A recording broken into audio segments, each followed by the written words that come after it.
வணக்கம் நண்பர்களே. தமிழ் திரையுலகில் சமீப காலமாக பிரபல நட்சத்திர தம்பதிகள் தாங்கள் விவாகரத்து பெற்று பிரிவதாக அறிவித்து அவ்வப்போது அதிர்ச்சியை ஏற்படுத்தி வருகின்றனர்.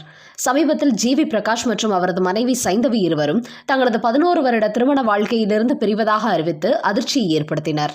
இதற்கு வெவ்வேறு காரணங்கள் இப்போது யூகமாக சொல்லப்பட்டு வருகிறது.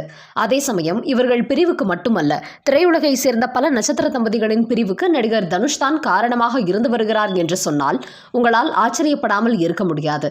அதே சமயம் கடந்த 10 வருடங்களில் நடைபெற்ற நிகழ்வுகளை ஆராய்ந்து பார்த்தோம் என்றால் இந்த அதிர்ச்சிகரமான உண்மை நமக்கு பல மடங்கு வியப்பையே ஏற்படுத்தும். முதலில் பின்னணி பாடகர் விஜய் யேசுதாஸ் தனது காதல் மனைவியை கடந்த 2016 விவாகரத்து செய்து பிரிந்தார். ஆனால் அதற்கு முந்தைய வருடம், அதாவது 2015 தான் அவர் தனுஷுடன் மாரி என்கிற படத்தில் இணைந்து நடித்திருந்தார். அப்போதிருந்து தனுஷுடன் ஏற்பட்ட பழக்கமும் அதன்பின் அடுத்த வருடமே தனது மனைவியை அவர் விவாகரத்து செய்ததும் இந்த இடத்தில் கவனிக்கத்தக்கது. அடுத்ததாக தனுஷுடன் இணைந்து வேலையில்லா பட்டதாரி படத்தில் கதாநாயகியாக நடித்தவர் அமலா பால். அதன் பிறகு தனுஷ் தான் தயாரித்த அம்மா கணக்கு என்கிற படத்திலும் கதையின் நாயகியாக நடித்தார் அமலா பால். அந்த படம் வெளியான வருடம் 2016. சரியாக தனது காதல் கணவர் இயக்குனர் AL விஜயை அமலா பால் விவாகரத்து செய்ததும் அதே 2016 தான். இதை வைத்து நீங்களே கூட்டி கழித்து பார்த்து கொள்ளுங்கள். அடுத்ததாக சின்னத்திரை தொலைக்காட்சியில் பாப்புலரானவர் டிடி என்கிற திவ்யதர்ஷினி. இவர் தனது பல வருட நண்பரான அரவிந்த் என்பவரை காதலித்து திருமணம் செய்து கொண்டார். ஆனால் கடந்த 2017 அவருடன் ஏற்பட்ட கருத்து வேறுபாடு காரணமாக அவரை விவாகரத்து செய்து பிரிந்தார். இதில் ஆச்சரியம் என்னவென்றால், தனுஷின் நெருங்கிய நட்பு வட்டாரத்தில் இருந்த திவ்யதர்ஷினி 2017 தனுஷ் இயக்கத்தில் வெளியான பவர் பாண்டி படத்தில் முக்கிய கதாபாத்திரத்தில் நடித்திருந்தார். அதன் பிறகுதான் அவர் தன்னுடைய விவாகரத்து முடிவை எடுத்தார் என்பது இங்கே குறிப்பிடத்தக்கது.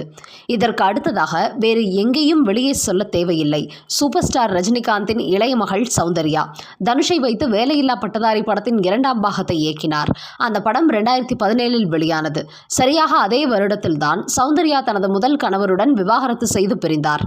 ஜிவி பிரகாஷுடன் தனுஷ் பல படங்களில் இணைந்து பணியாற்றியுள்ளார். சமீபத்தில் வெளியான தனுஷின் கேப்டன் மில்லர் படத்திலும் அவர்தான் இசையமைத்திருந்தார்.